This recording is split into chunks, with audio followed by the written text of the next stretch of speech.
Hello everyone, अस्सलाम वालेकुम। I am back with another video, another lecture. आज का लेक्चर हम पढ़ेंगे पार्ट्स ऑफ स्पीच के बारे में। पहले हम लोग पार्ट्स ऑफ स्पीच पढ़े थे, बट हमने 4 पढ़े थे। 4 हमारे पास रिमेनिंग पार्ट्स ऑफ स्पीच रहते थे, जो कि हम आज इस लेक्चर में कवर करने वाले हैं। आई होप कि आप सब ठीक होंगे, खैरियत से होंगे, अपने घर में मजे में होंगे। चलो स्टार्ट करते हैं अपना आज का लेक्चर कि हमारे आज के लेक्चर में हम लोग क्या पढ़ते हैं। सबसे पहले मैं आप लोगों को थोड़ा सा बता देती हूँ कि हम लोगों ने पीछे 4 जो पार्ट्स ऑफ स्पीच पढ़े थे उसमें हमने क्या क्या पढ़ा था। सबसे पहले हमने नाउन पढ़ा था, ठीक है। नाउन हमारे पास क्या होता है, किसी सेंटेंस के अंदर जब किसी पर्सन प्लेस और ऑब्जेक्ट का नेम आ जाता है, हम जो कहते हैं हमारे पास नाउन है, ठीक है। सेकंड हमारे पास प्रोनाउन है। प्रोनाउन हमारे पास क्या होता है, एक सेंटेंस के अंदर जब नाउन की जगह पे किसी वर्ड को नाउन को रिप्लेस करके किसी वर्ड को इस्तेमाल किया जाता है, जैसे कि ही, शी, देम, दे, तो वो हमारे पास क्या होता है, वो हमारे पास प्रोनाउन होता है। क्योंकि हम लोग अवॉइड करते हैं रिपीटेशन से एक सेंटेंस के अंदर बार बार एक नाउन लेने से, तो इसी वजह से हम उसको प्रोनाउन इस्तेमाल करते हैं वहाँ पे। नेक्स्ट हमने पढ़ा था एडजेक्टिव। एडजेक्टिव क्या करता है, वो नाउन को मॉडिफाई करने के लिए यूज होता है। एक सेंटेंस के अंदर नाउन जो है हमारे पास, वो जैसे किसी पर्सन प्लेस और ऑब्जेक्ट का नेम लेते हैं, ठीक है। जब उसको एनहांस किया जाता है, उसके अंदर मोर इन्फॉर्मेशन ऐड किया जाता है, उसके अंदर एक मीनिंग ऐड कर दिया जाता है, उसको हम लोग कहते हैं एडजेक्टिव है, ठीक है। वो उसकी नाउन की क्वांटिटी हो सकती है, क्वालिटी हो सकती है, साइज हो सकता है, कुछ भी हो सकता है, ठीक है। उसके बाद हमने पढ़ा था वर्ब। वर्ब हमारे पास किसी भी सेंटेंस में कोई भी एक्शन परफॉर्म हो रहा हो तो हम कहते हैं कि वो हमारे पास वर्ब है। फॉर एग्जांपल, अगर कोई लिखने का काम करे तो लिखना भी एक एक्शन है, ठीक है। कोई खाने का काम करे तो खाना भी एक एक्शन है, ठीक है ना। ये सारे हमारे पास वर्ब है। नेक्स्ट हमारे पास एडवर्ब। एडवर्ब क्या है, एडवर्ब जैसे एडजेक्टिव था वो हमारे पास नाउन को मॉडिफाई करने के लिए यूज होता था, इसी तरह एडवर्ब जो हमारे पास वो क्या करता है, वो वर्ब की मीनिंग, वर्ब जो है उसके अंदर मीनिंग ऐड कर देता है, उसके अंदर एक्स्ट्रा इंफॉर्मेशन ऐड कर देता है। इसी तरीके से ये जो नाउन था, जो एडजेक्टिव था हमारे पास, वो जस्ट नाउन और प्रोनाउन के लिए था, बल्कि जबकि एडवर्ब जो हमारे पास है वो जस्ट वर्ब के लिए नहीं है, बल्कि वो हमारे पास वर्ब के लिए भी है, एडजेक्टिव के लिए भी है और अनदर एडवर्ब के लिए भी। मतलब कि जो हमारे पास एडवर्ब है वो सिर्फ वर्ब की मीनिंग या उसके लिए इसके अंदर एक्स्ट्रा इंफॉर्मेशन ऐड नहीं करता, बल्कि वो एडजेक्टिव के अंदर भी ऐड कर देता है, वो अनदर एडवर्ब में भी।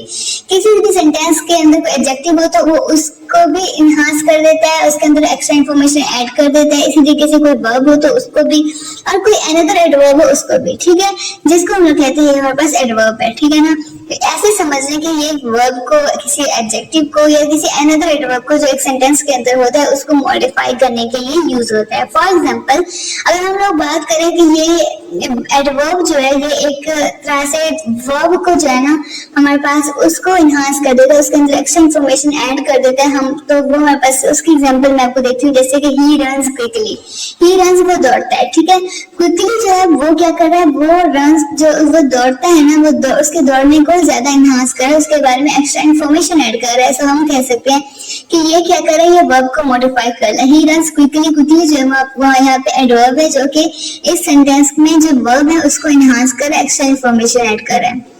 सेकेंड हमारे पास है this flower is very beautiful.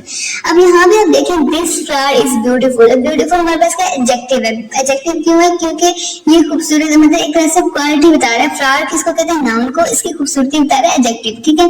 But अब यहाँ पे जैसे मैंने आपको डिफाइन में बताया था कि ये जो है ना एडवर्ब जो वो एडजेक्टिव को भी मॉडिफाई करता है। जब यहाँ पे इस एग्जाम्पल को देखें, सेंटेंस को, this flower is very beautiful, this flower is beautiful भी ठीक है ना, बट ब्यूटीफुल एडजेक्टिव को मॉडिफाई करने के लिए, एक्स्ट्रा इंफॉर्मेशन ऐड करने के लिए इसमें वेरी का इस्तेमाल किया गया, जो कि हमारे पास एडवर्ब है, ठीक है। तो यहाँ पे एडवर्ब हमारे पास वेरी है, जो कि एडजेक्टिव को जो है इनहांस कर रहा है। थर्ड हमारे पास है she pronounce the word quite correctly. अब यहाँ पे देखें, she pronounce the word correctly, ये भी एक एडवर्ब है, ठीक है ना। एडवर्ब क्या कर रहा है, जो नाउन है, ठीक है ना, सॉरी जो वर्ब है, जैसे कि प्रोनाउंस वर्ब है, ठीक है, उसको क्या कर रहा है, ज्यादा इनहांस कर रहा है, उसके अंदर एक्स्ट्रा इंफॉर्मेशन ऐड कर रहा है। बट यहाँ पे देखिए she pronounce the word correctly के अंदर हमने क्वाइट यूज किया। क्वाइट क्या, वो भी हमारे पास एडवर्ब है। तो इसी तरीके से ये क्या कर रहा है, ये क्वाइट करेक्टली, एक क्वाइटली जो है ना एडवर्ब, उसको क्वाइट जो है ना वो थोड़ा सा उसको इनहांस कर रहा है, एक्स्ट्रा इंफॉर्मेशन ऐड कर रहा है। तो इस तरीके से हम लोग कह सकते हैं जो एडवर्ब है हमारे पास वो ना तो सिर्फ वर्ब को मॉडिफाई करने के लिए यूज होता है, बल्कि वो हमारे पास एडजेक्टिव को और अनदर एडवर्ब को एक सेंटेंस के अंदर भी मॉडिफाई करने के लिए यूज होता है। आई होप कि आप लोगों का एडवर्ब अच्छे से क्लियर हो गया होगा। हम लोग चलते हैं नेक्स्ट पे। नेक्स्ट है हमारे पास प्रपोजिशन। प्रपोजिशन हमारे पास क्या है, एक सेंटेंस है, ठीक है। उस सेंटेंस के अंदर जो नाउन और प्रोनाउन है, ठीक है ना, उनको दूसरे वर्ड के साथ लिंक करने के लिए जो हमारे पास वर्ड्स इस्तेमाल किए जाते हैं वो कैन से वो हमारे पास प्रपोजिशन है। For example, there is a cow in the garden, there is a cow the garden. आपको समझ में आ रहा है कि there is a cow the garden ये सही है सेंटेंस? नहीं ना, क्यों? क्योंकि there is a cow the garden इसके अंदर एक लोकेशन ऐड करनी है कि इन द गार्डन के अंदर क्या मतलब, इसका मतलब ये है कि इन द गार्डन, इन का मतलब कि गार्डन में, बाग में, ठीक है। तो प्रपोजिशन के बगैर जो हमारा सेंटेंस है वो बिल्कुल इनकम्प्लीट होता है, ठीक है ना। अब तक there is a cow, cow जो है नाउन है, ठीक है ना। इन द गार्डन बाग में होने को जो है ना, बाग में होने की रिलेशनशिप को जो है वो इन जो है वो बता रहा है हमारे पास एक सेंटेंस में। इसी तरीके से the girl is fond of music. अब यहाँ पे ऑफ, ऑफ क्या कर रहा है, वो लड़की के फॉन्डनेस ऑफ म्यूजिक को जो है ना, यहाँ पे उसके रिलेशनशिप को, फॉन्डनेस ऑफ म्यूजिक के साथ रिलेशनशिप को बयान करने के लिए ऑफ का यूज किया गया है। इसी तरीके से fair little girl set a tree, set a tree. अब सेट अ ट्री हम लोग नहीं बोल सकते, सेट का हमें एग्जैक्ट लोकेशन जो है अंडर अ ट्री, अंडर के हमारे पास वो भी प्रपोजिशन है। क्यों? क्योंकि वो लड़की के ट्री के नीचे बैठने के रिलेशनशिप को बयान कर रहा है, ठीक है ना, जिसको हम लोग कहते हैं हमारे पास प्रपोजिशन है। ये कोई लोकेशन भी हो सकती है या कुछ भी हो सकता है, ठीक है ना, जैसे इन है, ऑफ है, अंडर है, ये हमारे पास क्या है, ये सारे हमारे पास प्रपोजिशन है। जो नेक्स्ट है हमारे पास वो है कंजक्शन। अब कंजक्शन हमारे पास क्या होता है, कंजक्शन बेसिकली एक सेंटेंस के अंदर दो वर्ड्स को या फिर दो सेंटेंसेस जो आ जाते हैं उनको मिलाने के लिए जो वर्ड्स हम लोग यूज करते हैं वो हम कहते हैं कि वो हमारे पास कंजक्शन है। For example, Rehan and Hamid are cousins. अब रेहान एंड हामिद, इसके अंदर क्या हमारे पास एंड यूज कर रहे हैं, वो क्या कर रहे हैं, रेहान और हामिद को जो है कनेक्ट कर रहा है, उनको ज्वाइन कर रहा है। सो वी कैन से कि ये हमारे पास कंजक्शन है। इसी तरीके से two and two make four, two and two को, टू और टू को कौन मिला रहा है, एंड मिला रहा है, एंड क्या हो गया हमारे पास कंजक्शन है। इसी तरीके से I ran fast but miss the train. अब बट यहाँ पे जो है वो आई रैन फास्ट ये एक सेंटेंस हो गया, मिस द ट्रेन दो सेंटेंस हो गया। बट जो है हमारे पास वो इन दोनों को मिला रहा है, इनको ज्वाइन करवा रहा है। सो वी कैन से कि ये भी हमारे पास कंजक्शन है। तो कंजक्शन अब क्या हो गया हमारे पास, एक सेंटेंस, दो सेंटेंसेस को या फिर दो वर्ड्स को आपस में मिलाने के लिए जो वर्ड्स हम लोग यूज करते हैं वो हमारे पास कंजक्शन होता है। लास्ट हमारे पास है इंटरजेक्शन। इंटरजेक्शन हमारे पास बेसिकली क्या होता है, इंटरजेक्शन हमारे पास वो वर्ड होते हैं, ठीक है ना, जो किसी सडन फीलिंग्स को एक्सप्रेस करने के लिए यूज किए जाते हैं।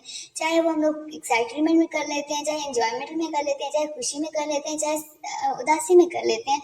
उसके जब उदासी में, एक्साइटमेंट में हम कोई भी वर्ड यूज कर रहे होते हैं वो हमारे पास सडन फीलिंग को बयान करता है, वो हमारे पास इंटरजेक्शन होता है।